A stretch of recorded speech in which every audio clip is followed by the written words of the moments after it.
चले बेटा ना, लास्ट क्लास में हम लोग वीबीटी के ऊपर डिस्कशन कर रहे थे और वीबीटी में हाँ CO2 और SiO2 का डिस्कशन कंप्लीट हो गया।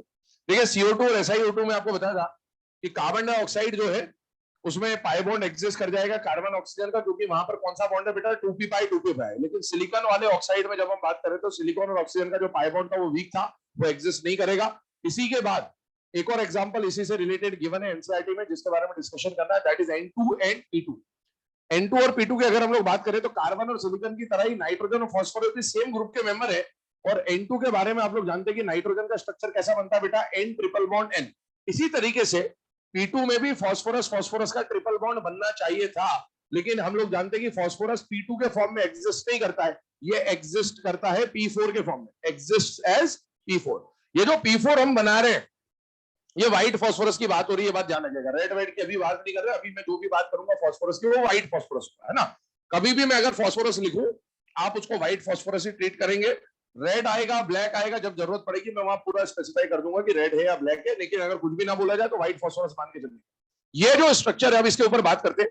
दो एटम के बीच का पहला बॉन्ड सिग्मा, पहला बॉन्ड सिग्मा, सिग्मा बॉन्ड के एग्जिस्टेंस पे कभी डाउट नहीं करने का, स्ट्रॉन्ग होता है, एग्जिस्ट कर जाएगा। हमें चेक करना है कौन से बॉन्ड को, पाई बॉन्ड।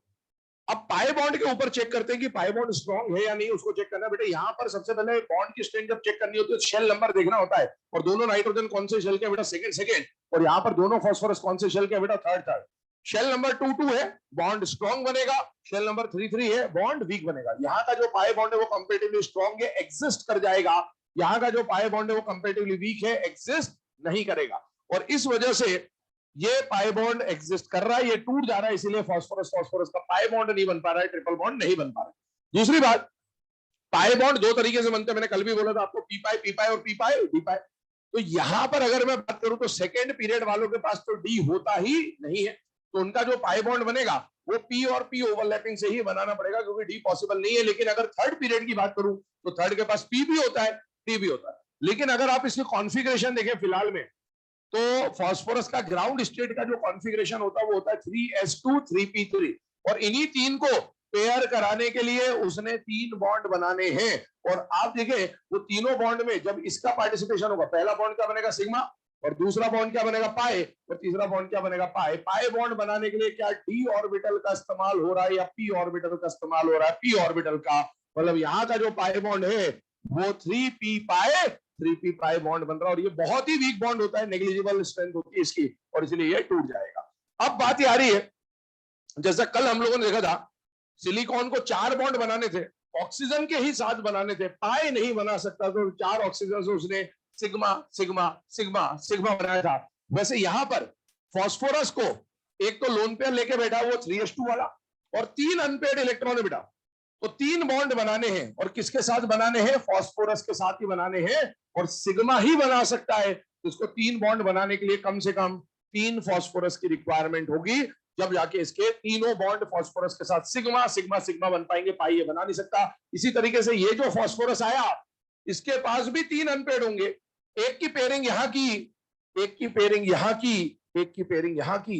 इसी तरह से इस फास्फोरस के पास 3 अनपेयर्ड थे, एक की पेयरिंग यहाँ, एक की पेयरिंग यहाँ, एक की पेयरिंग यहाँ, और इस तरह से इस फास्फोरस के पास भी 3 अनपेयर्ड थे, एक की पेयरिंग यहाँ यहाँ यहाँ। इस तरह से जाके स्ट्रक्चर कौन सा बन जाता है बेटा, P4 का स्ट्रक्चर बन जाता है। नोट करें से, तो जो नाइट्रोजन है वो तो N2 के फॉर्म में एग्जिस्ट करेगा, लेकिन जो फास्फोरस है वो P4 के फॉर्म में एग्जिस्ट करता है।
चलो बेटा ना, अब ये नाइट्रोजन और फास्फोरस के इस केस को समझने के बाद आगे बढ़ते हैं। वीवीटी यहां पर कंप्लीट होता है, अब हम लोग हाइब्रिडेशन की तरफ मूव कर रहे हैं। सबसे पहली बात ये आती है कि वीवीटी के बाद हाइब्रिडेशन की जरूरत क्या पड़ी, तो what was the requirement for hybridisation, उसके ऊपर हम लोग बात करने वाले। एक पूरा पैराग्राफ एनसीईआरटी में गिवन है इसके बारे में, तो वो अभी मैं डिस्कस करूंगा। बट उससे पहले हाइब्रिडेशन क्या है, इसके पोस्टुलेट्स क्या है, पहले वो आपको लिखा दिए जा रहे हैं, फिर उसके ऊपर डिस्कशन करेंगे। सबसे पहले हाइब्रिडेशन की डेफिनेशन बोल रहा हूं, लिखना स्टार्ट करेंगे। The intermixing of pure atomic orbitals, the intermixing of pure atomic orbitals, the intermixing of pure atomic orbitals of different energy and shapes, the intermixing of pure atomic orbitals of different energy and shapes, to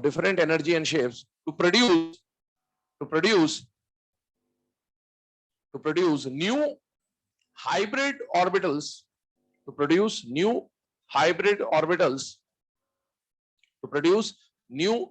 orbitals of equivalent energy and shapes,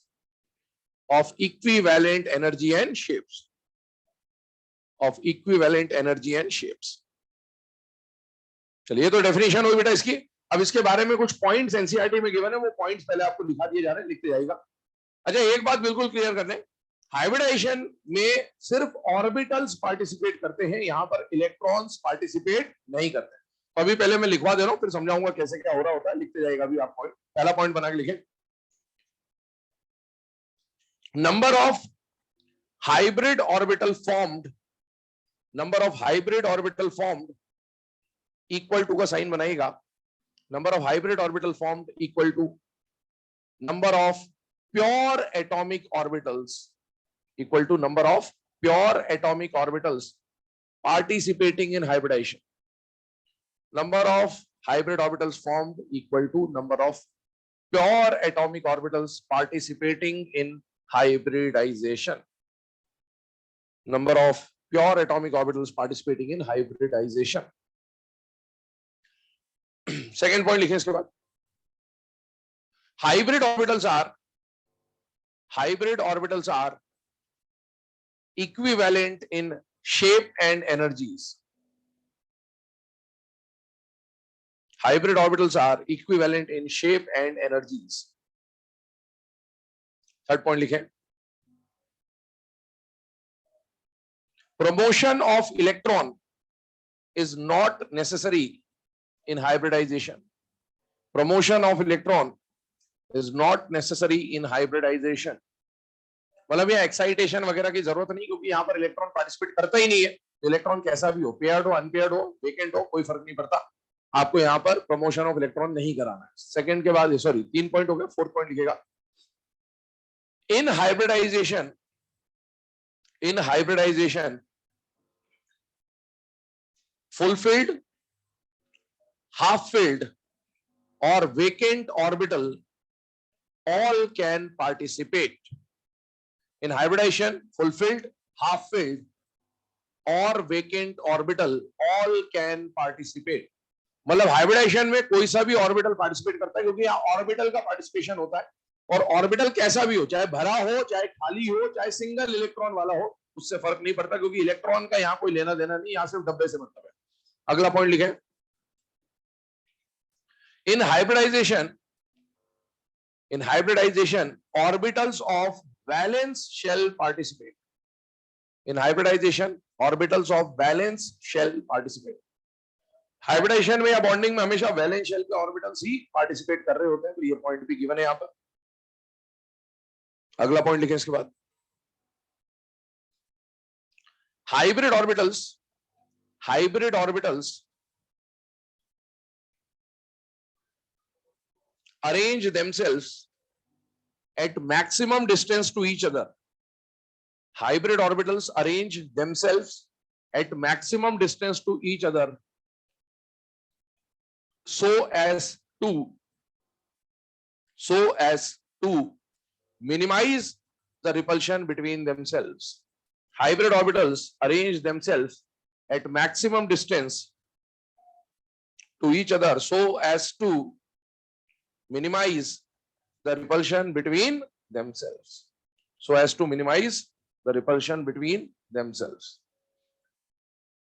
अगला point लिखें, hybrid orbitals are represented as, hybrid orbitals are represented as, ये representation board पे बना रहा हूं, इसको बना लीजिएगा। Hybrid orbitals are represented as, इस तरह का डायग्राम होता है हाइब्रिड ऑर्बिटल का। इसमें से एक जो बड़ा वाला लोब दिख रहा है इसको बोलते हैं मेजर लोब, और जो छोटा वाला लोब है उसे बोलते हैं माइनर लोब। ये मेजर लोब है और ये माइनर लोब है, और ये जो मेजर लोब है यही पार्टिसिपेट करेगा ओवरलैपिंग में, पार्टिसिपेट्स इन ओवरलैपिंग। देखिए एक बात समझिएगा, इसके बारे में ऐसा क्यों बोला जा रहा है। एक्चुअल में लास्ट क्लासेस में जब हमने वीबीटी की बात करी थी, ध्यान सुनना, तो वीबीटी में मैंने सपोज पी और पी की ओवरलैपिंग करी। पी में क्या होता था, दोनों लोब्स का साइज क्या होता था, बराबर, या डी में चारों लोब्स का साइज क्या होता था, बराबर, इस तरह से बात करते। लेकिन यहां पर एक लोब छोटा है और एक लोब बड़ा है। हमने क्या किया, हम लोग एक बात जानते हैं कि पॉली एटॉमिक स्पीशीज में और डायटॉमिक स्पीशीज में सिग्मा बॉन्ड कैसे कैसे बनता है, उसकी कहानी मैंने आपको बताई थी। इस डायटॉमिक में सिग्मा बॉन्ड 3 तरीके से बनेगा, एसएस, एसपीपीपी, और पॉली एटॉमिक में हाइब्रिड ऑर्बिटल प्लस एनयू। तो ये जो हाइब्रिड ऑर्बिटल अपन बना रहे हैं किस काम में आएगा, सिग्मा बॉन्ड बनाने काम में आएगा। अच्छा, सिग्मा बॉन्ड जब बनाते हैं तो बताइए, एक से एक टकराता है, दो से दो टकराते हैं, या चार से चार टकराते हैं, एक से। अब अगर एक से एक टकराएगा तो बेटा इसको इससे टकराना है, ये तो किसी काम का है ही नहीं। तो यहां पर इलेक्ट्रॉन डेंसिटी रख के करना क्या है, तो हाइब्रिडाइजेशन ये बोलता है कि इसकी जो डेंसिटी है ना वो भी उठा के यहां पटक दो, और जब इसकी डेंसिटी यहां फेंकी तो इधर वाला लोब बिल्कुल खत्म, और इस वाले लोब का साइज क्या हो जाएगा, बढ़ जाएगा, ताकि अब जब ये ओवरलैप करेगा तो ओवरलैपिंग एक ही साइड से करनी थी, एक तो एक से टकराना था, तो इसकी डेंसिटी जब ओवरलैप करेगी तो इसका साइज बड़ा है तो ओवरलैपिंग का एक्सटेंट अच्छा बनेगा। और इसलिए बोला जाता है कि हाइब्रिड ऑर्बिटल से बनने वाला बॉन्ड जो होगा वो स्ट्रॉन्ग होता है as compare to the bond formed by pure orbital. Pure orbital का बॉन्ड हमेशा वीक होगा और हाइब्रिड ऑर्बिटल का बॉन्ड हमेशा स्ट्रॉन्ग होगा। अगला पॉइंट यही है, लिखिएगा, ये रिप्रेजेंटेशन तो बना लो पहले। Hybrid orbital is represented as minor lobe, major lobe, और लास्ट पॉइंट इसके बाद लिखेंगे, the bond formed by hybrid orbital, the bond formed by hybrid orbital is stronger, the bond formed by hybrid orbital is stronger as compared to the bond formed by pure orbitals, as compared to the bond formed by pure orbitals, as compared to the bond formed by pure orbitals. तो hybrid orbital से बनने वाला bond जो होगा वो strong होगा, और pure orbital से बनने वाला जो बॉन्ड होगा वो कंपैरेटिवली वीक होगा। चलिए, अभी ये मैंने आपको पोस्टुलेट्स लिखा दिए, जितनी भी बातें अभी आपको लिखाई गई हैं इनको वन बाय वन यहाँ पर हम लोग डिस्कस कर रहे होंगे, ध्यान से देखते जाइएगा, ध्यान सुनते जाइएगा, समझते जाइएगा। पहली बात, अभी तक हम लोगों ने जो पढ़ा उसमें हमने प्योर एटॉमिक ऑर्बिटल्स के बारे में सीखा कि डायटॉमिक स्पीशीज में जो भी बॉन्ड बन रहा था वो प्योर एटॉमिक ऑर्बिटल से बन रहा था। तो ऐसी क्या जरूरत पड़ गई कि प्योर एटॉमिक ऑर्बिटल वाली थ्योरी को हटा के पॉली एटॉमिक में आपको हाइब्रिड ऑर्बिटल का सिचुएशन लाना पड़ा। तो उसका शुरुआत हम लोग करते हैं एक एग्जांपल से, और वो एग्जांपल हम लोग क्या ले रहे हैं बेटा, CH4। ध्यान से देखिएगा, ये जो बता रहा हूं पूरा एनसीईआरटी का पैराग्राफ है, उसको ध्यान से सुन लेना, समझ लेना, कभी कोई लाइन आ जाए तो अपने को पता होना चाहिए कि हाँ ऐसा कुछ होता है। CH4 की अगर बात करें, इसी को हम लोग वीबीटी से समझने की कोशिश करते हैं, और इसी को हम लोग हाइब्रिडाइजेशन से समझने की कोशिश करते हैं। वीबीटी, एक बात मैं फिर से क्लियर कर दूं, hybridisation is also advanced version of VBT, ये पता रखिएगा, है ना। लेकिन अभी मैं वीबीटी कह रहा हूं, मतलब मैं प्योर ऑर्बिटल की बात कर रहा हूं, और मैं हाइब्रिडाइजेशन बोल रहा हूं, मतलब मैं हाइब्रिड ऑर्बिटल की बात कर रहा हूं। वीबीटी में कहने का मतलब हमारा ये है कि हम यहाँ पर प्योर ऑर्बिटल के थ्रू बॉन्डिंग कराने की कोशिश करेंगे, और यहाँ पर हम लोग हाइब्रिड ऑर्बिटल के थ्रू बॉन्डिंग कराने की कोशिश करें। ठीक, अब इसमें एक बात समझो, जब आप प्योर ऑर्बिटल से इसको कर रहे हैं, ये डायटॉमिक मॉलिक्यूल है, पॉली एटॉमिक है, पॉली डायटॉमिक होता है तो प्योर ऑर्बिटल बहुत बढ़िया तरीके से काम करता है, हमने देख भी लिया। पर पॉली एटॉमिक पे क्या दिक्कत आ रही है, सेंट्रल एटम कौन है बेटा, कार्बन। वीबीटी के अकॉर्डिंगली चल रहे हैं। सबसे पहले हमने क्या लिखा बेटा, कॉन्फिगरेशन लिखा, वैलेंस शेल में कितने इलेक्ट्रॉन है, 4, इसमें इलेक्ट्रॉन रोल प्ले करता है। पहले हम लोग इसका ग्राउंड स्टेट बना रहे हैं, जो हमने कोवेलेंसी में हर बार बनाया, ये 2s बना, ये 2p बना, और इसमें अगर हम इलेक्ट्रॉन की फिलिंग करें तो ये 2s2 है, ये 2p2 है। कितने अनपेड इलेक्ट्रॉन है, 2। और हम लोग जानते हैं कार्बन और हाइड्रोजन नॉन मेटल का बॉन्ड कैसा बनेगा, आयनिक बनेगा, कोवेलेंट बनेगा, कोवेलेंट बॉन्ड ऑक्टेट के लिए बनता है, या अनपेड की पेयरिंग के लिए बनता है, अनपेड। कितने बॉन्ड बनाने, 4। कितने अनपेड है, 2 ही बॉन्ड बनेंगे। तो अगर 4 बनाने तो एक और एक्साइटेशन करना पड़ेगा। क्या यहाँ पर एक्साइटेशन या प्रमोशन पॉसिबल है? यस पॉसिबल है, तो इसको एक्साइट कर देते हैं। चलिए फर्स्ट एक्साइटेड स्टेट पे लेगा इसको, तो जब ये फर्स्ट एक्साइटेड स्टेट पे गया, यहां आया 2s, यहां पर आया 2p, और 4 अनपेयर्ड इलेक्ट्रॉन आपको देखने को मिल गए। कार्बन तैयार बैठा 4 बॉन्ड बनाने के लिए। बॉन्ड बनाने के लिए कौन आने वाला है साइड एटम में? हाइड्रोजन। हाइड्रोजन भी कोवलेंट बॉन्ड क्यों बना रहा होगा? क्योंकि उसके पास भी अनपेयर्ड इलेक्ट्रॉन है। हाइड्रोजन के पास जो अनपेयर्ड इलेक्ट्रॉन होता है वो 1s में होता है, 1s1 1s1 1s1 1s1। एक हाइड्रोजन आया, यहां पर अनपेयर्ड इलेक्ट्रॉन पेयरिंग कराई, दूसरा हाइड्रोजन आया, यहां पर अनपेयर्ड की पेयरिंग कराई, तीसरा हाइड्रोजन आया, यहां पर अनपेयर्ड की पेयरिंग कराई, चौथा हाइड्रोजन आया, यहां पर अनपेयर्ड की पेयरिंग कराई। इस तरह से वीबीटी के अकॉर्डिंगली प्योर ऑर्बिटल का इस्तेमाल करके हमने क्या कर दिया बेटा?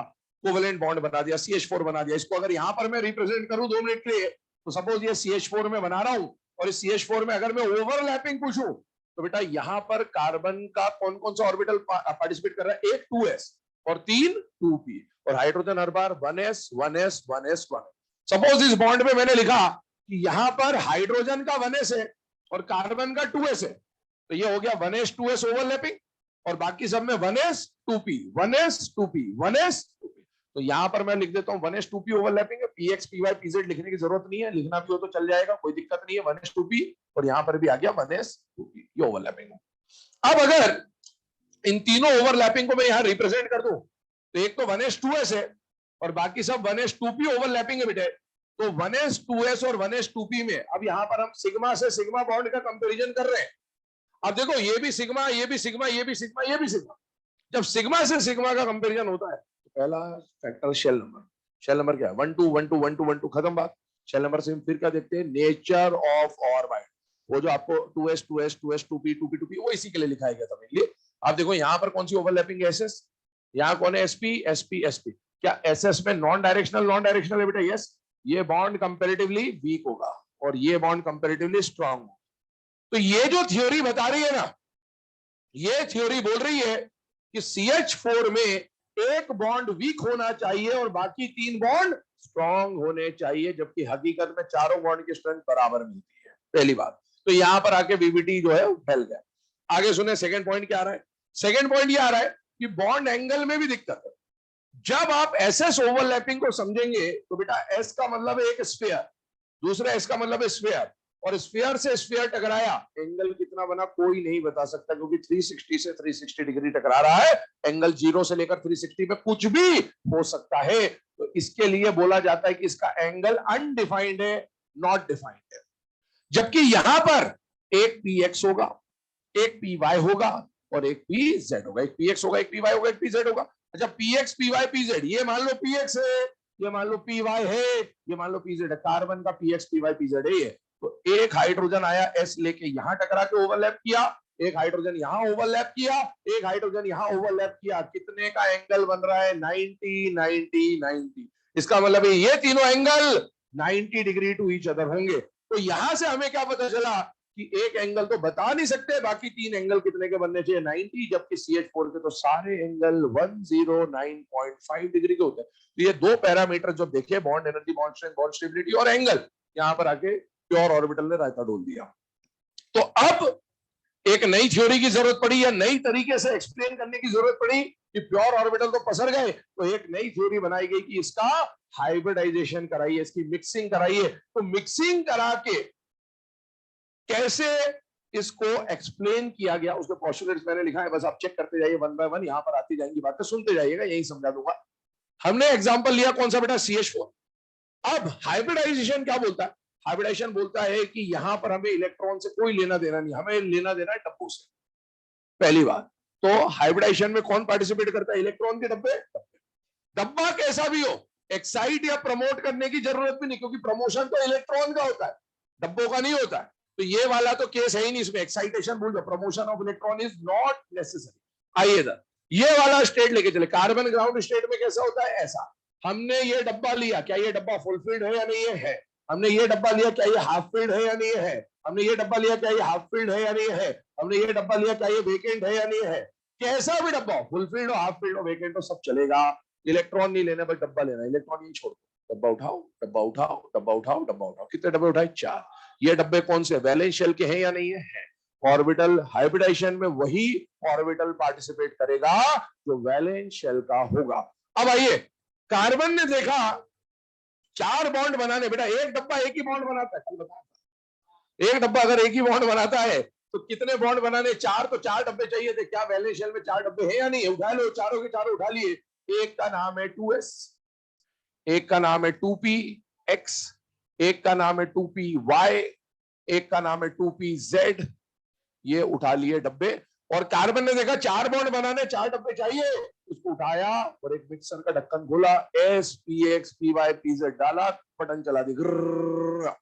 अब यहां पर कितने प्योर एटॉमिक ऑर्बिटल मिक्स किए बेटा? 4 प्योर एटॉमिक ऑर्बिटल मिक्स किए। जितने प्योर एटॉमिक ऑर्बिटल मिक्स किए उतने ही नए हाइब्रिड ऑर्बिटल बन के आएंगे। तो जब इसको मिक्स किया, मिक्सर में से देखा, तो आउटपुट जो निकला वो चारों हाइब्रिड ऑर्बिटल जो बन के आने वाले हैं, उन सब इनकी देखो, इनकी एनर्जी अलग अलग होगी। हवा रोल 2s और 2p की एनर्जी अलग अलग होती है, इनकी आपस में सेम होगी, ये डीजेनरेट है तीनों, लेकिन इसकी और इसकी एनर्जी है, इसकी और इसकी और इसकी उसकी अलग है। तो डिफरेंट एनर्जी वाले और डिफरेंट शेप वाले ऑर्बिटल जब मिक्स होते हैं तो उसको क्या बोलते हैं? उनके मिक्सिंग को क्या बोलते हैं? हाइब्रिडाइजेशन। पर जो अब बन के आया, उनकी एनर्जी, उनकी सिमेट्री सब कुछ सेम होगी। कितने बन के आए? 4। 4 हाइब्रिड ऑर्बिटल, मतलब minor lobe major lobe 1, minor lobe major lobe 2, minor lobe major lobe 3, minor lobe major lobe 4, चारों एक जैसे बन के आएंगे। और ये जो चारों बन के आए ना, अब इनका नाम ना एस होगा, ना px होगा, ना py होगा, ना pz होगा, इन सबका नाम भी सेम होगा, और इन सबका नाम होगा sp3 hybrid orbital, sp3 hybrid orbital, sp3 और sp3। तो ये आपको लिखा दिया पोस्टुलेट में कि स्ट्रक्चर ऐसा होता है। और ये बड़ा लोब क्यों बना है? क्योंकि यही ओवरलैपिंग में पार्टिसिपेट करेगा और इससे बनने वाला बॉन्ड स्ट्रॉन्ग होगा as compare to pure orbital. ये बता दिया। अब क्या हो रहा है, अगली बात सुनिए। ये तो आपने बना दिया सर, ठीक है, अभी तक मैंने कहीं इलेक्ट्रॉन का इस्तेमाल नहीं किया, इलेक्ट्रॉन वहीं छोड़ के आ गए थे, अपन सिर्फ डब्बे लेके आए थे। अब आगे क्या हो रहा है?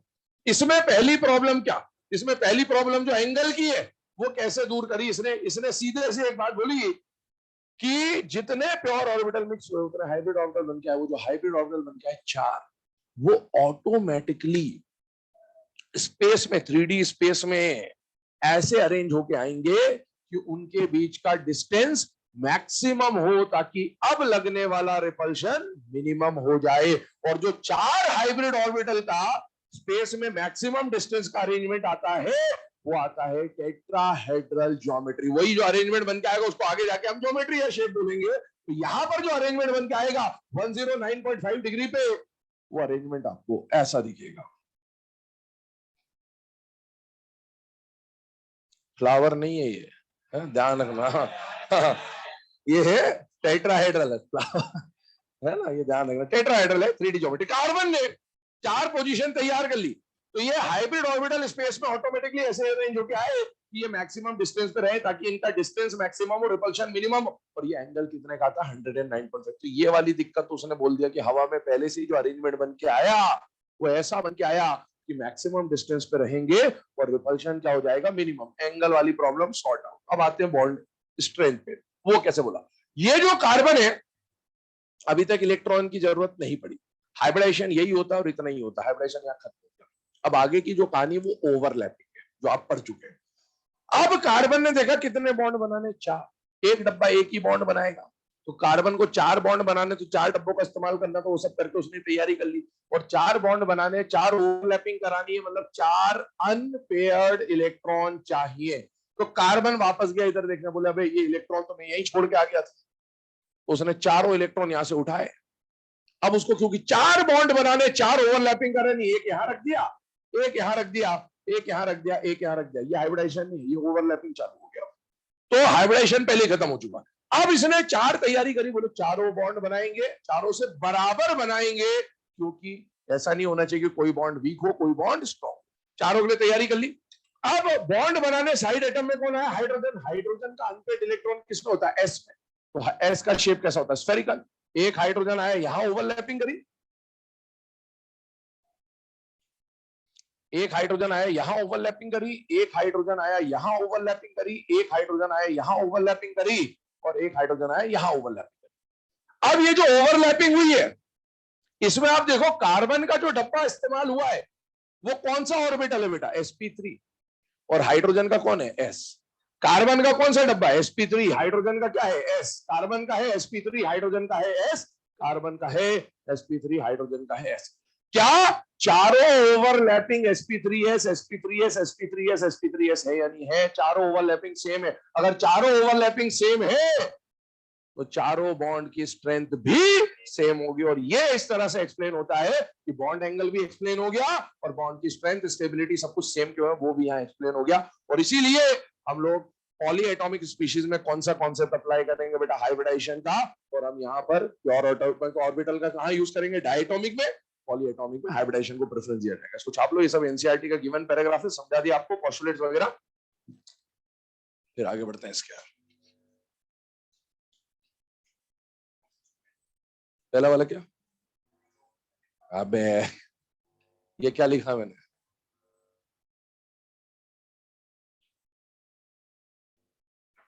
जितने प्योर एटॉमिक ऑर्बिटल मिक्सिंग में जाएंगे उतने ही नए क्या बनेंगे? हाइब्रिड। वही तो लिखा है फर्स्ट।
चलो बेटा ना, अब ये रिप्रेजेंटेशन के बाद आगे डिस्कशन कर रहे हैं हाइब्रिडाइजेशन में क्या करना है हमें। तो हाइब्रिडाइजेशन में आप जानते हैं एग्जाम में क्वेश्चन आता है जो, वहां पर आपसे सीधे सीधे कोई मॉलिक्यूल देकर उसमें पूछा जाएगा कि उसका हाइब्रिडाइजेशन क्या है, या उसका शेप क्या है, ज्योमेट्री क्या है, या बॉन्ड एंगल क्या है, प्लेनर है, नॉन प्लेनर है, इस तरह के बहुत सारे क्वेश्चन फ्रेम होते हैं। तो सारे question one by one discuss करेंगे, बट उससे पहले हमें क्या निकालना पड़ेगा बेटा, हाइब्रिडाइजेशन निकालना पड़ेगा। और हाइब्रिडाइजेशन का मतलब क्या है, यहाँ पर एक फॉर्मूले, दो फॉर्मूले लिखे आपके सामने। इन फॉर्मूले में जो एच हमने लिखा है, या ये जो एच रिप्रेजेंट करा है, एच का मतलब है नंबर ऑफ हाइब्रिड ऑर्बिटल। और एक बात ध्यान रखेंगे, हमेशा उतने ही हाइब्रिड ऑर्बिटल बनेंगे जितने प्योर ऑर्बिटल आपस में क्या हुए थे बेटा, मिक्स। अगर आप मिक्स करा रहे हो तो एक बात बताओ, क्या एक ऑर्बिटल की मिक्सिंग हो सकती है क्या? नहीं। कम से कम मिक्सिंग में कितने ऑर्बिटल आने चाहिए? दो। तो इसीलिए एच का मिनिमम नंबर जो बन के आएगा वो कम से कम 2 मिलेगा, 1 से ये स्टार्ट नहीं हो सकता। और इसी को कई बार स्टेरिक नंबर भी बोल दिया जाता है। तो अगर आप इसे स्टेरिक नंबर बोलते हैं तो स्टेरिक नंबर भी बोल सकते हैं, और आप इसे हाइब्रिड ऑर्बिटल भी बोल सकते हैं। मैं जनरली हाइब्रिड ऑर्बिटल बोल रहा हूँ, वो एक ही बात है। अब ये एच निकाला कैसे जाता है, ध्यान सुनो। किसी मॉलिक्यूल का जो हाइब्रिडाइजेशन निकलता है ना, पहले आपको को हकीकत पता होनी कि अपन तो जुगाड़ ही कर रहे हैं, पूरी नॉर्मली में जुगाड़ ही चलता है, लेकिन अपने को हकीकत पता होनी जो होता क्या है। पहले जब कोई मॉलिक्यूल आइडेंटिफाई होता है, उसका पहले बॉन्ड एंगल निकलता है, पहले प्रॉपर्टी स्टडीज होती है ना। तो जब उसका बॉन्ड एंगल निकलता है ना, तो बॉन्ड एंगल देखकर हाइब्रिडाइजेशन डिसाइड किया जाता है। उसका भी एक फॉर्मूला होता है, पर अपने काम का नहीं है, अपने काम में आएगा नहीं, क्योंकि आपको मॉलिक्यूल का बॉन्ड एंगल दिया नहीं जाएगा एग्जाम में। हमें जैसे मान लो कोई एक मॉलिक्यूल है और उसका बॉन्ड एंगल 120 के आसपास आ गया, तो हम क्या बोलेंगे कि उसका हाइब्रिडाइजेशन sp2 है। पहले एंगल निकलता है, फिर हाइब्रिडाइजेशन डिसाइड होता है। लेकिन हम उल्टा करते हैं, हम पहले क्या निकालते हैं, हाइब्रिडाइजेशन, और फिर क्या निकालते हैं, बॉन्ड एंगल। तो एक्चुअल प्रोसेस ये नहीं होता, एक्चुअल प्रोसेस ऐसा होता है, पहले एंगल निकलता है, फिर हाइब्रिडाइजेशन डिसाइड होता है। और बाई चांस एंगल आ रहा है 120 और हाइब्रिडाइजेशन कुछ और बन रहा है, तो फिर तमाम तरीके की कहानी बताई जाती है कि यहाँ ये हो गया होगा, वहां वो हो गया होगा, यहाँ ऐसा हो गया होगा, वहां वैसा हो गया होगा। ठीक है, वो सब ऐसे चलता है। पहले हमेशा प्रॉपर्टी स्टडी होती है, फिर प्रॉपर्टी को समझाने की कोशिश की जाती है, जो पहले पढ़ा हुआ है उसके अकॉर्डिंगली, उसके अकॉर्डिंगली फिट नहीं होता तो कुछ ना कुछ नया टाइप का वहां पर एक्सप्लेनेशन आपको दिया जाता है। पर अपने पास एंगल मिलेगा नहीं, तो अपने को तो इसी तरह से सॉल्व करना है। तो ये जो हम पढ़ रहे हैं सब जुगाड़ है। जुगाड़ में दो फॉर्मूले आपके सामने लिखे हैं। जुगाड़ number 1, number of sigma bond plus number of lone pair, और दूसरा जुगाड़ है H is equal to half B plus M minus C plus M।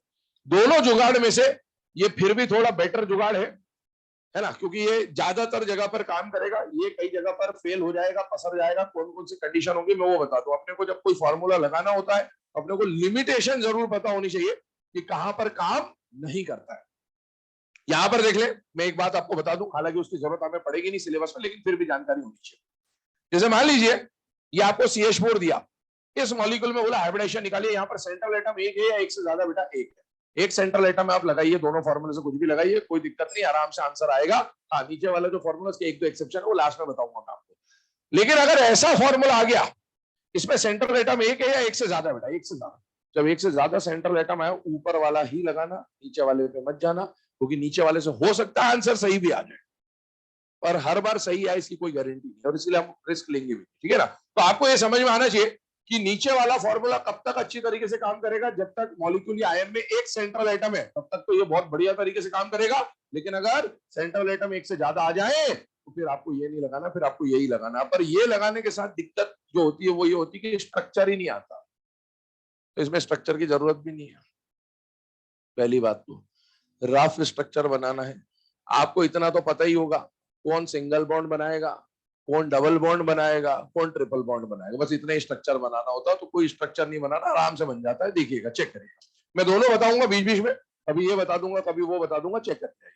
ये वाले फॉर्मूले की अगर मैं बात करूं, तो ये फॉर्मूला क्या बोलता है, half B plus M minus C plus A में बेटा B का मतलब है नंबर ऑफ वैलेंस इलेक्ट्रॉन किसके, सेंट्रल एटम।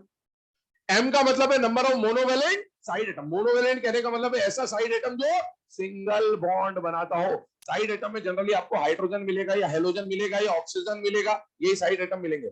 ऑक्सीजन अगर न्यूट्रल है तो डबल बॉन्ड बनाएगा साइड एटम, है ना। सेंट्रल में हो तो सिंगल बना सकता, साइड में होगा डबल ही बनाएगा, न्यूट्रल ऑक्सीजन। तो ऑक्सीजन न्यूट्रल ऑक्सीजन मोनोवेलेंट नहीं होगा। तो अगर हाइड्रोजन आ गया या हेलोजन आ गया, तो ये सब तो साइड एटम में कैसे बॉन्ड बनाते हैं बेटा, सिंगल। अब फिर ऑर्गेनिक केमिस्ट्री में जाइए तो ऐसे ग्रुप जिनकी एक वैलेंसी खाली होती है उनको भी क्या बोलेंगे बेटा, मोनोवेलेंट बोलेंगे। तो ये भी सिंगल बॉन्ड बना रहे होंगे। एज अ साइड एटम, पर हमें मेनली इन्हीं का काम आएगा। सी का मतलब है चार्ज ऑन केटायन, ए का मतलब है चार्ज ऑन एनायन। आप देखिए केटायन पे जो चार्ज आता है वो कैसा आता है, पॉजिटिव, जैसे मैंने लिखा NH4+, कितना चार्ज है, +1। केटायन का जो चार्ज है वो सब्ट्रैक्ट किया जाएगा, ये ध्यान रखना। हम यहां पर प्लस नहीं लेंगे, हम सिर्फ मैग्नीट्यूड लेंगे, 1 लेके चलेंगे, 1 पुट करेंगे। सल्फेट आया -2, हमें माइनस से मतलब नहीं, हमें 2 से मतलब। हम यहां पर क्या पुट करेंगे, केटायन का चार्ज सब्ट्रैक्ट किया जाएगा, एनायन का चार्ज ऐड किया जाएगा। उसके पीछे का लॉजिक समझिए, केटायन पे प्लस आने का मतलब है इलेक्ट्रॉन आया या गया, गया गया, और नेगेटिव आने का मतलब इलेक्ट्रॉन आया, आया तो ऐड करा जाएगा, ये मीनिंग है इसका। तो आपको अगर फॉर्मूले में कभी दिक्कत भी आए तो बस सिंपल सी बात समझ लीजिए, इलेक्ट्रॉन का काउंट देखने में, केटायन पे इलेक्ट्रॉन गए इसलिए हटा देंगे, एनायन में इलेक्ट्रॉन आए इसलिए ऐड कर दिया जाएगा, ये फॉर्मूला आ गया। ठीक है, अब इसको अप्लाई करेंगे यहां पर, पहले इसी कंडीशन समझा दे रहा हूं। हमारे सिलेबस में H का वैल्यू आपको मिल रहा होगा, वो 2 से लेकर कहां तक मिल रहा होगा बेटा, 7। इसके आगे भी बहुत कुछ होता है लेकिन अपने काम का नहीं है, तो अपन उसको नहीं डिस्कस कर रहे। 2 पे आइए, जब H का वैल्यू 2 होगा, इसका मतलब है हाइब्रिड ऑर्बिटल कितने बने, 2 हाइब्रिड ऑर्बिटल कब बने होंगे, जब कितने प्योर ऑर्बिटल मिक्स होंगे, 2, और वो 2 प्योर ऑर्बिटल जो मिक्स हुए, एक S और एक P मिक्स हुआ, तो इसलिए इस हाइब्रिडाइजेशन को क्या बोलते हैं, sp। 3 के लिए sp2, 4 के लिए sp3, एक S 3p टोटल 4, एक S 2p टोटल 3, इस तरह से आ रहा है।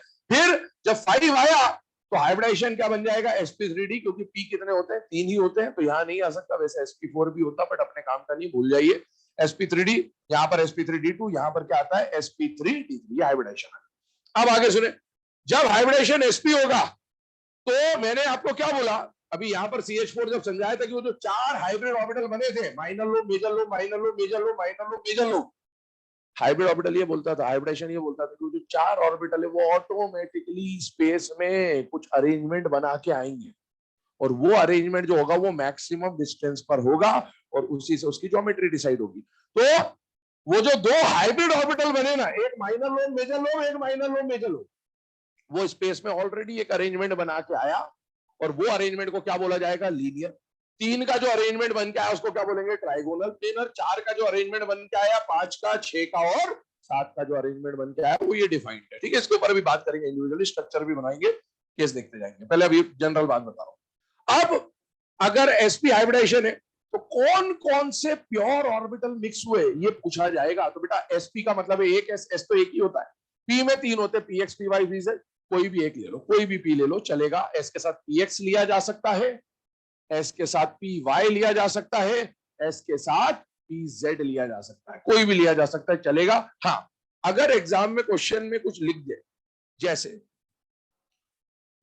sp हाइब्रिडाइजेशन है मान लो, मतलब ज्योमेट्री क्या बनेगी, लीनियर, तो molecule has linear geometry along the axis z।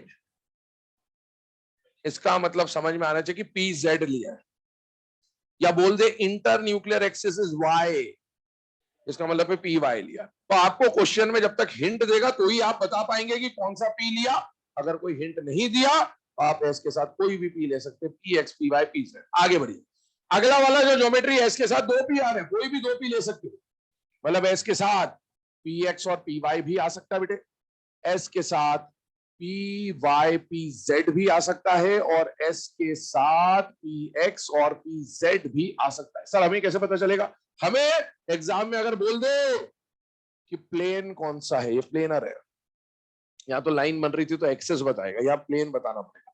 आपको बोल दे a molecule forms trigonal planar along X Y plane, along yz plane, along xz plane, तो आपको समझ में आना चाहिए कौन से px लिए या py लिए या pz लिए। आगे बढ़ता हूं, अगला वाला जो ज्योमेट्री टेट्राहेड्रल, ये 3D है, इसमें सब आएंगे, इसके साथ तीनों p है, तो तीनों ही लेने पड़ेंगे, अब तो मजबूरी आ गई। इसके साथ px आ गया, py आ गया, pz आ गया, ये कंडीशन। अब आए यहां पर sp3d। अभी तक p में मैं क्या बोल रहा था कि कोई भी p ले लो चलेगा, जब तक तीनों p कंपलसरी नहीं आ रहे थे, आप चॉइस है आपके पास। यहां पर डी एक ही आ रहा है, 5 में से एक आ रहा है, लेकिन यहां ऐसा नहीं हो सकता कि आप कोई भी डी ले लें, आपको फिक्स ही लेना पड़ेगा, और वो क्या होता है उसके ऊपर बात करते हैं। sp3 का मतलब तो पहले क्या हो गया, s के साथ px py pz आ गया बेटे, और d जो आएगा यहां पर वो फिक्स है कि वो dz स्क्वायर ही होगा, फिक्स है, dz स्क्वायर ही आएगा, आप चेंज नहीं कर सकते। क्यों चेंज नहीं कर सकते उसका कारण भी बताता हूं, अभी ध्यान सुनिएगा। पहली बात समझ ले, मैं थोड़ा सा आपको बोल दूं, यहां पर बाई पिरामिडल आ रहा है, यहाँ पर बाई पिरामिडल आ रहा है, यहाँ पर बाई पिरामिडल आ रहा है। जिस ज्योमेट्री में बाई पिरामिडल है वहां डी जेड स्क्वायर हो गई हो, पहली बात ये दिमाग में फिट करो। जिस ज्योमेट्री में बाई पिरामिडल है वहां डी जेड स्क्वायर होगा ही होगा। क्यों आ रहा है वो मैं आपको बताता हूँ, समझिए। एक्चुअल में ट्राइगोनल बाई पिरामिडल की ज्योमेट्री समझना पड़ता। इसकी ज्योमेट्री कैसी होती है, ये प्लेन है, सपोज ये वाला प्लेन है ना, इस वाले प्लेन में एक सेंट्रल एटम है और एक ट्राइंगल बनता है। इक्वेटोरियल पोजीशन होती थी, पता होना चाहिए इतना, 1 2 3, जिसको पता है समझ लेना, जिसको नहीं पता भूल जाओ। एक out of the plane axial और एक डाउन द प्लेन एक्सियल, ये पोजीशन होती है। मतलब प्लेन पर आपको कितने हाइब्रिड ऑर्बिटल तैयार करने, 5। 5 में से 3 तो प्लेन पे आएंगे और 2 प्लेन से बाहर और अंदर। अगर 3 ऑर्बिटल प्लेन पर लाने हैं तो वो 3 ऑर्बिटल ऐसे होने चाहिए जो उसी प्लेन के ऑर्बिटल से बन रहे हो। समझना, कहने का मतलब ये है कि ये जो एस है, ये जो पी एक्स है, ये जो पी वाई है, एस तो तीनों प्लेन, तीनों एक्सिस पे होता है। एस का तो एक्स पे भी होता है, वाई पे भी होता है, जेड पे भी होता है। एस तो कहीं पे भी सेट हो जाएगा, चलेगा इसका मामला। ये तीनों मिलकर ट्राइगोनल प्लेनर बनाते हो। जो प्लेन में एक ट्राइंगल बना ना, 1 2 3, वो इनकी मिक्सिंग से बना। अगर प्लेन प्लेन डिसाइड हो गया आपका, कौन सा प्लेन लेके चल रहे हैं, एक्स वाई, और अब मुझे 2 पोजीशन ऐसी बनानी जो प्लेन से बाहर प्लेन से अंदर हो, तो मुझे 2 ऑर्बिटल ऐसे लेने पड़ेंगे जिनका ओरिएंटेशन, जिनका अलाइनमेंट इस प्लेन पे ना हो, वो प्लेन से बाहर अंदर की तरफ होने चाहिए। मतलब perpendicular to the X Y plane होने चाहिए, और perpendicular to the X Y plane PZ तो होगा ही होगा, लेकिन डी में जो परपेंडिकुलर होगा यही हो सकता है। इसलिए मजबूरी है कि यहां पर आपको डी जेड स्क्वायर ही लेना पड़ेगा। बाई चांस आप यहां पर डी जेड स्क्वायर के बदले D X square Y square ले गए तो कहानी समझना, 1 2 3 4 प्लेन पे है, और 4 प्लेन पे हैं तो सेंट्रल एटम के आसपास 1 2 3 4 स्क्वायर बन गया प्लेन पे, और एक प्लेन से बाहर है, स्क्वायर पिरामिडल बन जाएगा। अभी हम ज्योमेट्री क्या बनाना चाह रहे हैं, तो ट्राइगोनल बाई पिरामिडल तो तब बनेगा ना जब प्लेन पे 3 ही होंगे और 2 प्लेन से बाहर होने चाहिए बेटा। इसीलिए यहां पर D X square Y square आ ही नहीं सकता, यहां पर डी जेड स्क्वायर ही लाना पड़ेगा। आगे सुनिएगा, अगले वाले केस पे आता हूं, sp3d2। यहां पर आपको कितनी पोजीशन तैयार करनी है, 6। अब 6 पोजीशन तैयार करनी है तो ध्यान सुनना, 6 में से 4 पोजीशन प्लेन पे होनी चाहिए स्क्वायर, और 2 पोजीशन बाहर होनी चाहिए। ध्यान से देखिएगा, sp3 तो पक्का है, हर बार वही आएगा, एस के साथ P X P Y P Z, ये तो फिक्स है।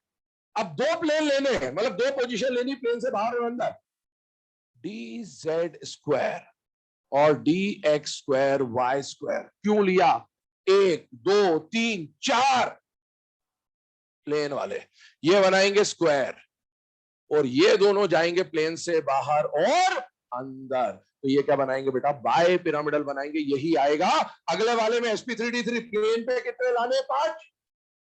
2 कौन से बाहर और अंदर जाएंगे वो फिक्स है, pz dz square pz dz square, यहां पर भी pz dz स्क्वायर आएगा। अब यहां बताओ जो तीसरा डी आएगा वो कौन से प्लेन का होना चाहिए, एक्स वाई का होना चाहिए। तो बताइए कौन आएगा, डी एक्स वाई लाना ही पड़ेगा आपको, आप और कोई यूज ही नहीं कर सकते।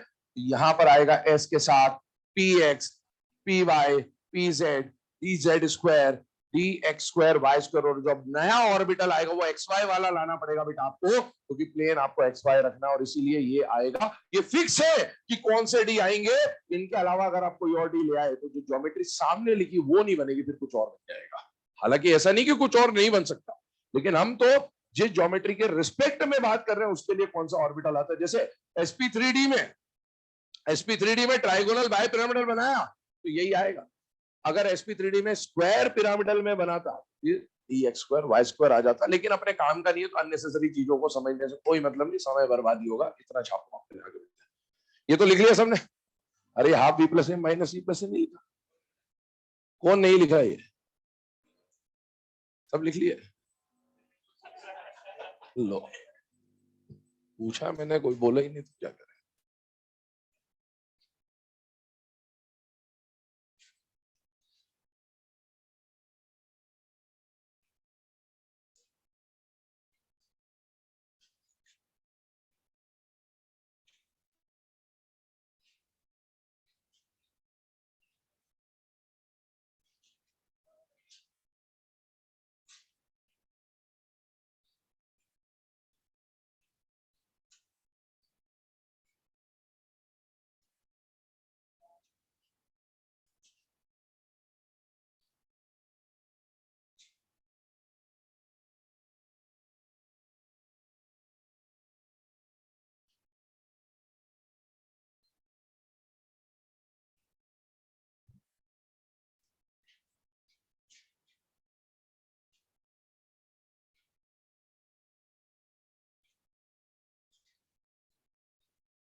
सिक्स्थ केस नहीं, फिफ्थ केस है, केस फिफ्थ है, H6 है। हाँ हाँ, X square Y square, minus नहीं है वो, डैश है। हाँ, dxy क्यों नहीं लिया? क्योंकि वो इन बिटवीन द एक्सेस होता है और ये ऑन द एक्सेस होता है, तो ये एक्स वाई से बेटर ओवरलैप करेगा as compare to X Y, इसलिए इसको लिया।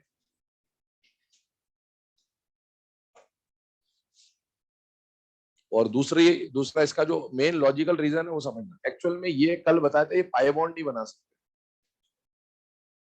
तो वो जो ऑर्बिटल बचे हुए ना X Y Y Z Z X, उनको स्पेयर में रखा जाता है ताकि कभी पाई बॉन्ड, इनमें जरूर थोड़ी कि हमेशा सिग्मा ही बना रहे, तो सिग्मा बनाने जा रहे हैं, पाए बनाना होगा तो पाए बनाने में कौन काम आएगा? इसको बचा दूंगा तो पाए बनाने में भी काम नहीं आएगा, सिग्मा बनवा लो ना, इससे क्या दिक्कत है? पाए बनाने के लिए उनको बचा के रखो लास्ट तक।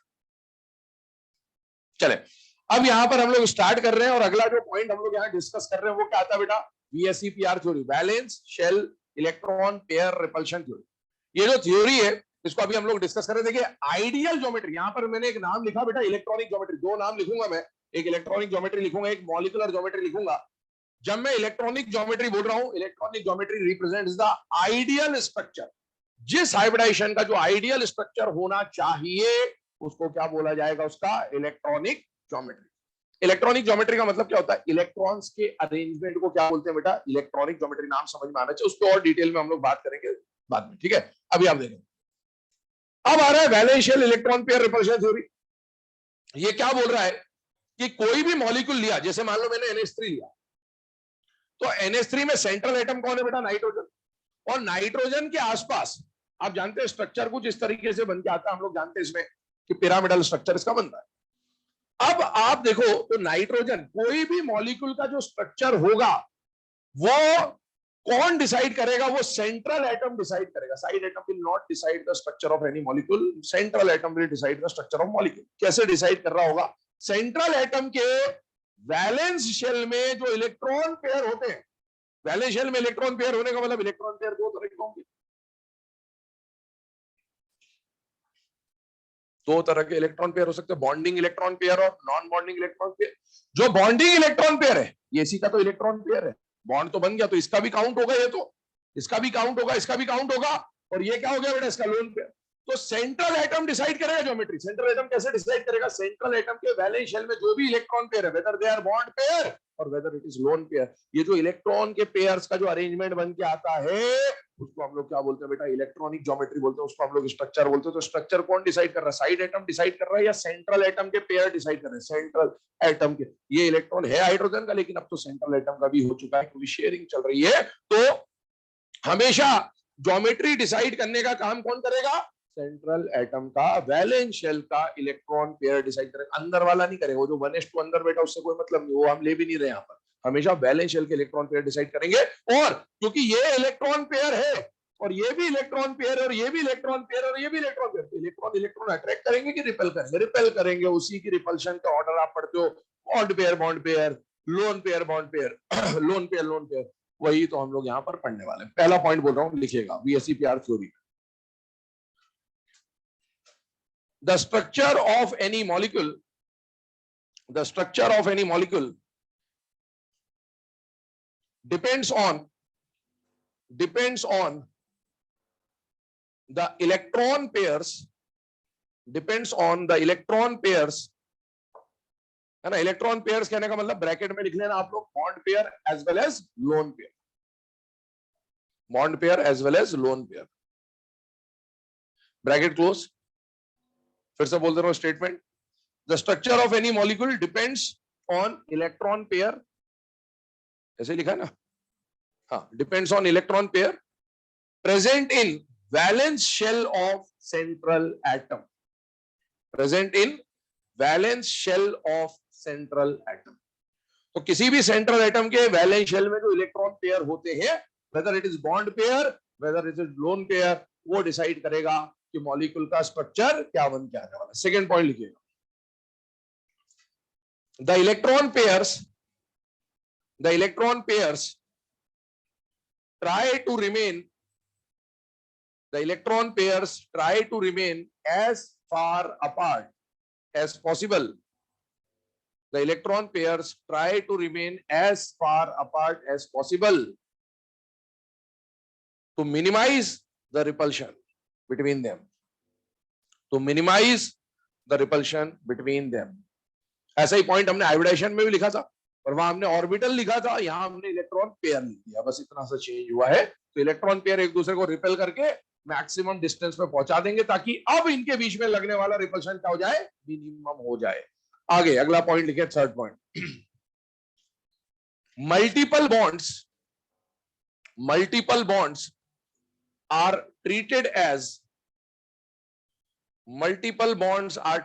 As super single electron pair. Multiple bonds are treated as super single electron pair। ठीक है, एनसीईआरटी में ये पॉइंट गिवन है और ये बहुत कम नजरों में आता है, इसीलिए इसको बहुत ध्यान से सुन लेना, ध्यान समझ लेना, ना आ गया तो फिर आंसर के आने के बाद ही पता चलेगा क्या था। एक होता है मैन, एक होता है सुपरमैन। एक होता है मैन, एक होता है सुपरमैन। स्पाइडरमैन से मतलब नहीं अपने को, तो सुपरमैन से मतलब। तो ऐसे एक होता है इलेक्ट्रॉन पेयर और एक होता है सुपर इलेक्ट्रॉन पेयर। देखिए क्या कहने का मतलब है यहां पर, इससे कहना क्या चाह रहे हैं, इससे समझाना क्या चाह रहे हैं, वो समझिए। हम लोग यहां पर जब बॉन्ड पेयर की बात करें तो बॉन्ड पेयर में सिंगल इलेक्ट्रॉन पेयर प्रेजेंट होगा। सिंगल इलेक्ट्रॉन पेयर कहने का मतलब है हम सिंगल कोवेलेंट बॉन्ड की बात कर रहे हैं।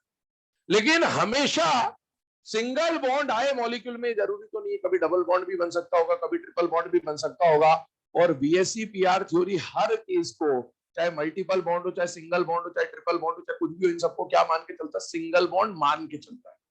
यहाँ तो सिंगल बॉन्ड है, ठीक है, पर यहाँ सिंगल बॉन्ड थोड़ी है। अब इसको अगर आप सिंगल बॉन्ड कंसीडर कर रहे हो तो इसे सिंगल इलेक्ट्रॉन पेयर अगर मैं बोल दूं तो ये तो कहानी गलत हो जाएगी। इसका रिपल्शन इसके मुकाबले यहां पर रिपल्शन ज्यादा होगा, और ज्यादा होगा तो इसको सिंगल इलेक्ट्रॉन पेयर के बदले क्या बोल देते हैं, सुपर सिंगल इलेक्ट्रॉन पेयर। तो कभी सुपर सिंगल इलेक्ट्रॉन पेयर आ जाए तो आप समझ जाइएगा सुपर सिंगल पेयर या सुपर सिंगल इलेक्ट्रॉन पेयर कहने का मतलब क्या है, we are talking about multiple bonds. चलिए अगले पॉइंट के ऊपर बढ़ते हैं, और अगला पॉइंट जो है, फोर्थ पॉइंट जो है वो लिख लीजिएगा, और फोर्थ पॉइंट लिखेगा, the order of repulsion is, अब ये ऑर्डर तो बहुत अच्छी तरीके से जानते हैं सब लोग, lone pair lone pair lone pair bond pair bond pair bond pair, ये रिपल्शन का ऑर्डर आ जाएगा। और देखिए ये जो ऑर्डर अभी हम लोगों ने बनाया, इस ऑर्डर का रेफरेंस समझिएगा क्या है। जैसे अगर मैं लिख दूं एक मॉलिक्यूल AB2 टाइप का लिख दिया मैंने ये आपके साथ, और यहाँ ए के पास भी लोन पेयर है और इस ए के पास एक और लोन पेयर है ना। मैं तीनों केसेस यहां पर समझाने की कोशिश कर रहा हूं आपको, देखिएगा ये जो इलेक्ट्रॉन पेयर है ये तो ए का ही है, ए का ही है, तो सारे इलेक्ट्रॉन यहां दूर है या ए पे चिपके हुए हैं बेटा, ए पे चिपके हुए हैं। जबकि यहां पर ए का एक इलेक्ट्रॉन है, ए का एक इलेक्ट्रॉन है, बी का एक इलेक्ट्रॉन है, बी का एक इलेक्ट्रॉन। सपोज ये कंडीशन हमने बना दी, H2O टाइप का मॉलिक्यूल है, ऐसा इमेजिन कर लें। अब आप देखो यहां पर ये इलेक्ट्रॉन पेयर, ये इलेक्ट्रॉन पेयर, ये इलेक्ट्रॉन पेयर, ये इलेक्ट्रॉन पेयर, ये इलेक्ट्रॉन पेयर एक दूसरे को क्या करेंगे, रिपल करेंगे। तो रिपल्शन भाई अगर हो सकता है सिर्फ बॉन्ड पेयर हो सकता है कभी पे बॉन्ड पेयर लोन पेयर आ जाए, किसी पे लोन पेयर सब कुछ आ जाएगा, तो हम तीनों रिपल्शन एक साथ समझ ले रहे हैं। कितने टाइप के रिपल्शन लग सकते हैं, 3। हर जगह तीनों टाइप के रिपल्शन हो ये जरूरी नहीं है, कहीं पे हो सकता है एक ही टाइप हो, कहीं 2 टाइप हो, कहीं 3 टाइप हो। तो तीनों आ जाए तो क्या करना है उसके ऊपर बात करते हैं। यहां पर एक बताइए, एंगल जब बन रहा होगा, ध्यान सुनना जो बोल रहा हूं, एंगल जब बनता है तो एंगल कहां बनता है, सेंटर पे बनता है या साइड पे बनता है, सेंटर पे बनता है, सेंटर पे बनता है। एंगल हमेशा कहां लिखाया जाता है, सेंटर पे। क्यों, क्योंकि रिपल्शन जो सेंटर पे लगता है ना बेटा, वो ज्यादा मायने रखता है as compare to the repulsion at side. आप सोचिए यहां पर मैं इतनी इलेक्ट्रॉन डेंसिटी ले आऊं और यहां पर मैं इतनी इलेक्ट्रॉन डेंसिटी ले आऊं, उसका रिपल्शन, और यहां पर मैं इतनी डेंसिटी ले आऊं और इतनी डेंसिटी ले आऊं, उसका रिपल्शन, ये वाला रिपल्शन ज्यादा मायने रखता है। तो वहां वो पास है बिल्कुल। इनके पास तो साइड एटम के पास तो बहुत तरीके होते हैं बेटा, एंगल तो उतना ही है। आप यहां कितनी भी डेंसिटी रख लो कोई फर्क नहीं पड़ रहा इसको, लेकिन यहां आपने अगर डेंसिटी बढ़ा दी, ये कहां जाएगा बच के, वो कहीं जा ही नहीं सकता, ये तो फिर भी इधर उधर खसक लेगा। ठीक है, तो प्रॉब्लम ये है कि जो सेंटर पे डेंसिटी होती है ना, वो ज्यादा मायने रखता है रिपल्शन में as compare to the density of side atom. तो एक बात बताओ, यहां पर कितने इलेक्ट्रॉन की डेंसिटी है? 2। यहां कितने हैं? 2, ये लोकलाइज्ड है बिल्कुल। और यहां देखिए कितने इलेक्ट्रॉन की डेंसिटी? 1। 2 इलेक्ट्रॉन थे तो सही, लेकिन अगर हम इक्वल शेयरिंग का कॉन्सेप्ट लेके चले अगर फिलहाल के लिए, तो इधर तो 1 इलेक्ट्रॉन होगा, इधर भी 1 होगा। हो सकता है 1 से थोड़ा ज्यादा भी हो सकता है 1 से थोड़ा कम भी हो, पर 2 के 2 तो इस पे नहीं होंगे, इतना समझ में आ जाना चाहिए। और यहां भी 1 इलेक्ट्रॉन। अब आप बताओ, सबसे ज्यादा रिपल्शन क्या 2-2 इलेक्ट्रॉन का लगेगा या नहीं लगेगा? लगेगा। उससे कम किसका लगेगा? 2 1 का। और उससे कम किसका लगेगा? 1 1 का। यही ऑर्डर आपके सामने लिखा है कि लोन पेयर का रिपल्शन सबसे ज्यादा लगेगा, लोन पेयर बॉन्ड पेयर का उससे कम लगेगा, और बॉन्ड पेयर का उससे भी कम लगेगा। उसके बाद अगली कहानी समझिए। अगला केस ऐसा बना कि अब लोन पेयर बॉन्ड पेयर का रिपल्शन चेक कर लिया। अब हम ऐसा चेक कर रहे हैं, बॉन्ड पेयर का रिपल्शन कैसा है? Single single, super single single, super single. तो है तो ये भी बॉन्ड पेयर रिपल्शन है, तो ये भी बॉन्ड पेयर रिपल्शन है, तो ये भी बॉन्ड पेयर रिपल्शन। लेकिन क्या तीनों सेम होंगे? क्या नहीं। यहां पर इलेक्ट्रॉन कम है, रिपल्शन कम। इलेक्ट्रॉन डेंसिटी बढ़ गई, रिपल्शन बढ़ गया। इलेक्ट्रॉन डेंसिटी और बढ़ गई, रिपल्शन और बढ़ गया। तो इसका भी एक ऑर्डर हम लोग यहां पर लिख लेते हैं, और वो ऑर्डर ये आता है कि मल्टीपल बॉन्ड का रिपल्शन तगड़ा होगा, मल्टीपल बॉन्ड सिंगल का थोड़ा सा कम होगा, और सिंगल का और भी कम होगा।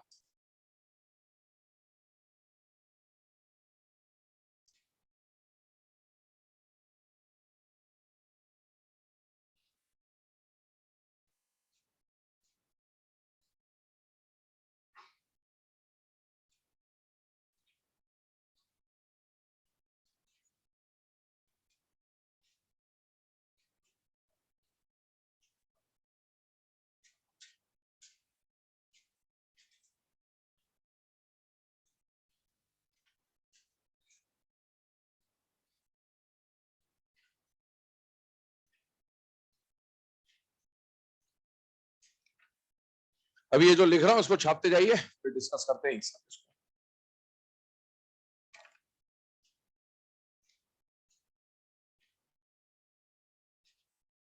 है ना? मैं ये जो स्पेस छोड़ रहा हूँ, ये आपको छोड़ने की कोई जरूरत नहीं। ये मैं आगे जो लिखना है उसके हिसाब से भी छोड़ के चल रहा हूँ, मिटाऊंगा फिर यहाँ बनाऊंगा। तो इसीलिए मैं स्पेस छोड़ के चल रहा हूँ, आप तो लगातार लिखते जाना, कोई दिक्कत नहीं।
चलिए बेटा, है ना, यहाँ पर ध्यान देंगे हम 2 मिनट।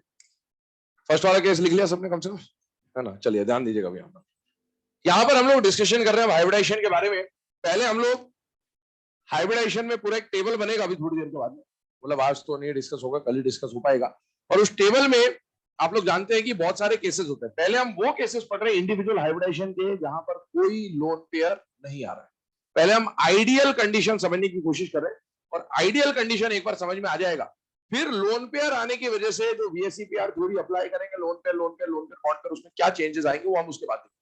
पहले यहाँ पर मैं आपको कुछ सिंपल से क्वेश्चंस के जवाब देने की कोशिश करूंगा। वो क्वेश्चंस क्या क्या होंगे ध्यान सुनिएगा। कि कोई मॉलिक्यूल आ जाए तो आपको वो 2 फॉर्मूले जो हमने लिखे वो अप्लाई कैसे करना है, दूसरा हाइब्रिडाइजेशन क्या निकलेगा, तीसरा ज्योमेट्री जो आपको लिखाई थी लीनियर विनियर, उसका स्ट्रक्चर कैसा दिख रहा होगा, फिर ये मॉलिक्यूल प्लेनर होगा नॉन प्लेनर होगा, अगर प्लेनर है तो maximum atom in the plane कितने होंगे, नॉन प्लेनर है तो maximum atom in the plane कितने होंगे, वो सब अभी हम यहाँ डिस्कस कर रहे हैं। ध्यान सुन लेना, ध्यान समझना। पहला एग्जाम्पल, सपोज आपको एग्जाम में आया BeF2। एक बात और समझ ले, हाइब्रिडाइजेशन किसका निकाला जाएगा, जो आयनिक होगा या कोवेलेंट होगा, कोवेलेंट। ये ध्यान रखना। आपको एग्जाम में ये लिख के दे दे, बोले हाइब्रिडाइजेशन निकाल दो, निकाल मत देना, ये आयनिक है, इसका हाइब्रिडाइजेशन नहीं निकलेगा। हाइब्रिडाइजेशन किसका निकलता, कोवेलेंट। इससे एक बात समझनी है हमको, वो बात ये समझनी है कि यहाँ पर मैं जितने एग्जाम्पल लिखूंगा वो समझ में आ जाना चाहिए कि उनके अंदर कैसा बॉन्ड होगा, कोवेलेंट। मतलब इसके अंदर कैसा बॉन्ड है, कोवेलेंट, इसके अंदर कैसा बॉन्ड है, कोवेलेंट। तो हमें आयनिक और कोवेलेंट बॉन्ड अगर पहचानने हो तो जो यहाँ एग्जाम्पल लिखाए जा रहे हैं वो कोवेलेंट बॉन्ड को भी रिप्रेजेंट कर रहे होंगे, ये भी समझ में आना चाहिए। हाँ, अगर मैंने बोला BaCl2 का हाइब्रिडाइजेशन निकालो, बताइए क्या हाइब्रिडाइजेशन, बताइए। नहीं आएगा, क्यों, आयनिक है। मेटल नॉन मेटल का बॉन्ड कैसा होगा, आयनिक। हाँ, लिथियम होता, बेरिलियम होता, मैग्नीशियम होता, एल्यूमिनियम होता, मैं थोड़ा सा सोचता, इनमें तो सोचने की जरूरत ही नहीं है। आगे बात समझो, मैंने बोला NH4Cl का हाइब्रिडाइजेशन निकालिए, बोले क्या हाइब्रिडाइजेशन है, क्या आएगा, ये आयनिक है, और इसका हाइब्रिडाइजेशन निकलेगा इसका, क्योंकि इसके अंदर कोवेलेंट बॉन्ड है। हमेशा हाइब्रिडाइजेशन उसका निकलेगा जहां कोवेलेंट बॉन्ड होगा। अभी इससे पहले जो मैंने एग्जांपल लिया ना सर, ऐसे कैसे कि उसका नहीं निकाला इसका निकाल दिया आपने, हाइब्रिडाइजेशन समझ नहीं पा। ये जो हमने लिया, इसमें जो केटायन है वो भी मोनो एटॉमिक है और ये भी मोनो एटॉमिक है। तो अकेले एटम का काय का हाइब्रिडाइजेशन तो पॉली एटॉमिक में लगता है ना। इसको जब आप तोड़ोगे तो ये कैसे टूटेगा, ये भी मोनो एटॉमिक है, ये भी मोनो एटॉमिक, तो अंदर और कोई बॉन्ड हो ही नहीं सकता। पर ये वाला जो है ये पॉली एटॉमिक, और अगर ये पॉली एटॉमिक तो इसके अंदर भी कोई ना कोई बॉन्ड तो होगा।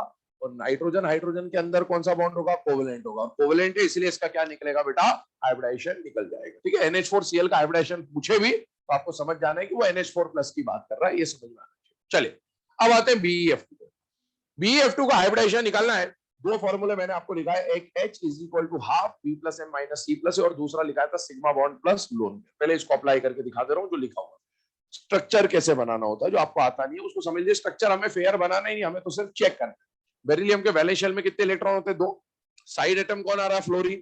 फ्लोरीन साइड एटम में कैसा बॉन्ड बनाता है, सिंगल डबल ट्रिपल, ये तो पता होता है सबको। सिंगल सिंगल बॉन्ड बनाएगा मतलब एक पेयरिंग ये करेगा, एक पेयरिंग ये करेगा। 2 एटम के बीच का पहला बॉन्ड सिग्मा, 2 एटम के बीच का पहला बॉन्ड सिग्मा। कितने सिग्मा बॉन्ड बन रहे, 2। लोन पेयर किसका देखना है, साइड का या सेंट्रल का, सेंट्रल का। सेंट्रल पे लोन पेयर कितने, 0। 2 + 0 2, जब भी H का वैल्यू 2 आएगा हाइब्रिडाइजेशन कौन सा हो जाएगा, sp। अगर हाइब्रिडाइजेशन sp है इसका मतलब है सेंट्रल एटम ने अपने आसपास बॉन्ड बनाने के कितने पोजीशन तैयार करे, 2। वो जो 2 हाइब्रिड ऑर्बिटल तैयार करेगा वो हाइब्रिड ऑर्बिटल स्पेस में ऑटोमेटिकली एक अरेंजमेंट बना के आएंगे, वो क्या होगा, लीनियर। और वो लीनियर कैसे दिख रहा है, इधर देखेंगे। इस बेरिलियम ने जो 2 हाइब्रिड ऑर्बिटल तैयार करे, ये मेजर लोब और इसका माइनर लोब इधर होगा, और इसका मेजर लोब और इसका माइनर लोब इधर होगा। तो ये जो मैंने बनाया था ये मेजर लोब और माइनर लोब है। इस ऑर्बिटल का नाम क्या है, sp। इसका नाम क्या है, sp। और सुनिए, बॉन्ड बनाने के लिए साइड एटम कौन आ रहा है, फ्लोरीन। इसने एक अनपेयर तैयार कर दिया, एक अनपेयर तैयार कर दिया। 2 इलेक्ट्रॉन तो एक इधर रख दिया, एक इधर रख दिया। बोले आ जाओ, जिसको बॉन्ड बनाने का दिक्कत है, फ्लोरीन आएगा। क्या लेके आएगा, 2p ऑर्बिटल लेके आएगा। और p का शेप कैसा होता है, डंबल होता है। तो ये डंबल बना फ्लोरीन का, ये यहाँ पेयरिंग करेगा। ये डंबल बना फ्लोरीन का, ये यहाँ पेयरिंग करेगा। अब आपसे पूछेगा क्वेश्चन यहाँ ओवरलैपिंग कौन सी, एक बार बताइए, ये डायटोमिक मॉलिक्यूल है पॉलीएटॉमिक है? पॉलीएटॉमिक। पॉलीएटॉमिक में सेंट्रल एटम का हमेशा कौन सा ऑर्बिटल आएगा? हाइब्रिड ऑर्बिटल आएगा। अब आपको हाइब्रिडेशन अगर पता है आप बोल दोगे इसका हाइब्रिड। और साइड एटम कौन है बेटा? पी। साइड एटम कौन है बेटा? पी। मतलब यहाँ जो दोनों ओवरलैपिंग हो रही है वो spp ओवरलैपिंग हो रही है। आगे सुने, इसी स्ट्रक्चर को जब हम यहां रिप्रेजेंट कर देंगे तो ऐसा रिप्रेजेंटेशन आ जाएगा और इसका आइडियल कंडीशन में बॉन्ड एंगल कितना होता है? 180 डिग्री, ऐसा कुछ दिख रहा होगा। ये तो हमने इसकी बात की। अब इसको 3D में इमेजिन करिए। 3D में इमेजिन करते जाना हर चीज को, ये बात बहुत जरूरी है, वरना टेबल रटना ही पड़ेगा। 3D में एक बार समझ लिया तो एग्जाम में टेबल भूल भी गए तो बना सकते हो हवा में किस तरह से ये चल रहा होगा। बेरिलियम ने अपने आसपास कितनी पोजीशन तैयार करी? दो। वो दो पोजीशन कैसी दिखती होगी? एक इधर एक इधर। यहां कौन आया? फ्लोरीन। यहां कौन आया? फ्लोरीन। ये ऑर्बिटल कौन था? sp। ये ऑर्बिटल कौन सा था? sp। फ्लोरीन क्या लाया? p। spp overlapping. spp overlapping. Structure कैसा दिख रहा है? लीनियर। एंगल कितना है? 180। अब आपसे अगला क्वेश्चन पूछेगा कि ये प्लेनर है या नॉन प्लेनर है? क्या सारा का सारा एक प्लेन पे दिख रहा है आपको? यस, इसका मतलब स्ट्रक्चर इज प्लेनर। अगर ये प्लेनर है तो अगला क्वेश्चन बनेगा maximum number of atom in the plane. Planar है मतलब सभी प्लेन पे। सभी प्लेन पे कितने एटम है? 3। 2 नहीं 3, सेंट्रल को मत भूलो। 1 2 3। कितने एटम है प्लेन पर? 3। ठीक है, ये प्लेनर और maximum atom in the plane अभी नहीं लिखा रहा हूं, वो टेबल जब बनाऊंगा उसमें लिखा दूंगा, बट समझा भी दे। एक खास बात, ये जो हाइब्रिडेशन है इसको डायगोनल हाइब्रिडेशन भी बोला जाता है।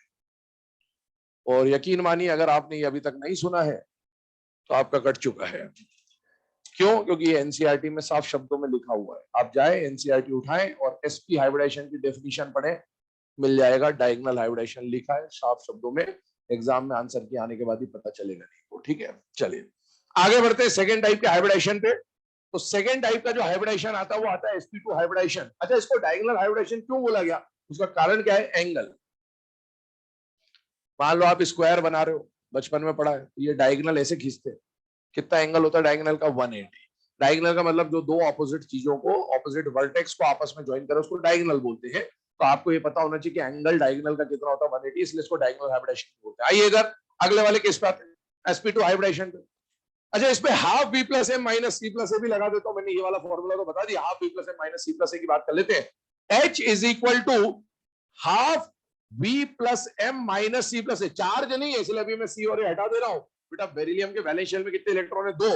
m का मतलब है सिंगल बॉन्ड बनाने वाला साइड एटम। क्या ये दोनों सिंगल बॉन्ड बनाते हैं? यस। 2 + 2 4, 4 का हाफ किया 2, 2 मतलब sp, बाकी पूरी कहानी सेम है। चलिए आगे बढ़ते हैं। अगला एग्जांपल लिया BCl3।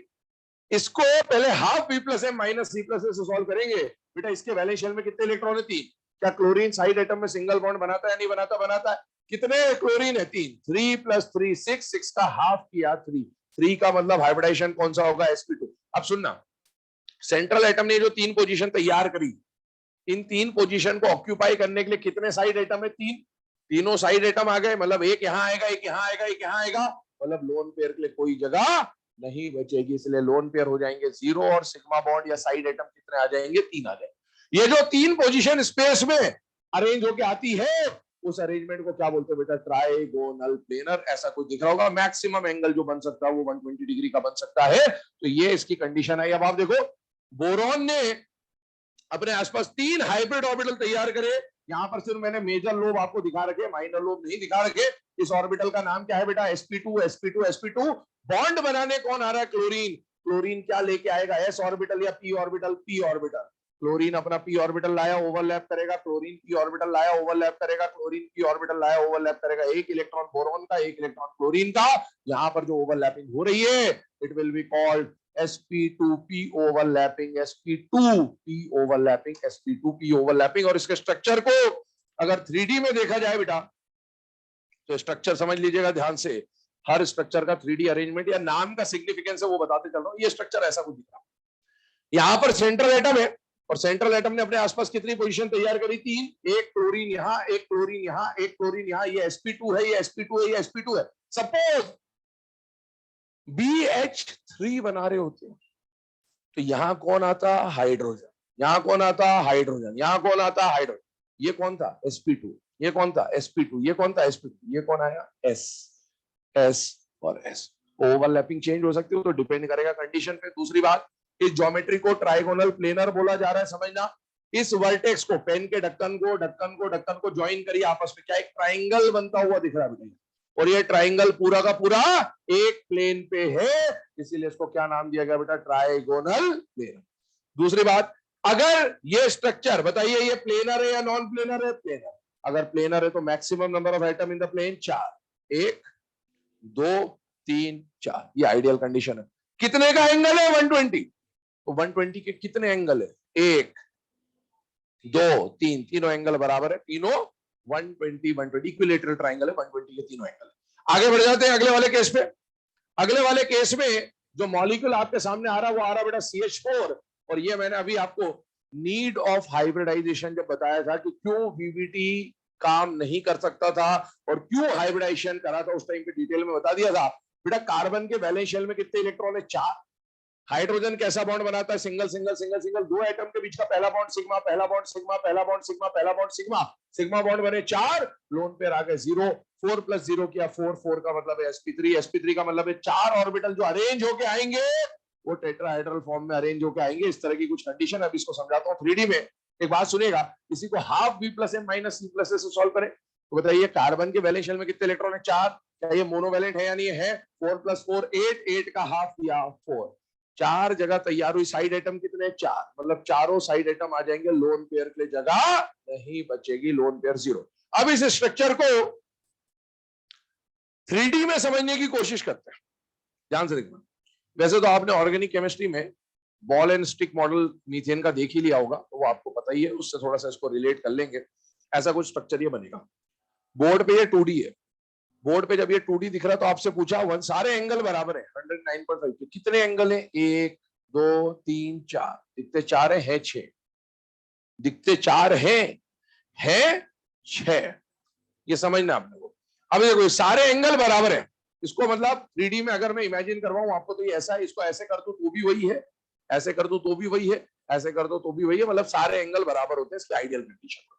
अब आपको सारे एंगल बराबर, मतलब ये एंगल ये एंगल ये एंगल ये सब बराबर है, आप तो एंगल गिनो है कितने, इसके साथ 1 2 3, ऊपर वाले के साथ 1 2 3, ऊपर वाले का काम खत्म।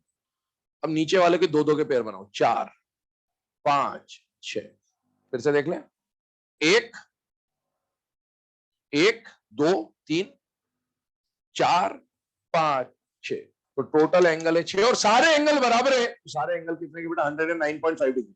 अगला क्वेश्चन उठता है प्लेनर या non planar. Planar non planar समझ में आना चाहिए, नॉन प्लेनर है बिल्कुल, क्योंकि आप ऑर्गेनिक में वेज एंड डैश फॉर्मूला पढ़ चुके होते हैं, उसमें आपको बताया जाता है मीथेन के अंदर 2 हाइड्रोजन तो प्लेन पे होते हैं, एक होता है आउटसाइड द प्लेन, एक होता है इनसाइड। आप सामने से देखिए तो बताइए अगर ये नॉन प्लेनर है तो maximum number of atom in the plane कितने हैं, 3।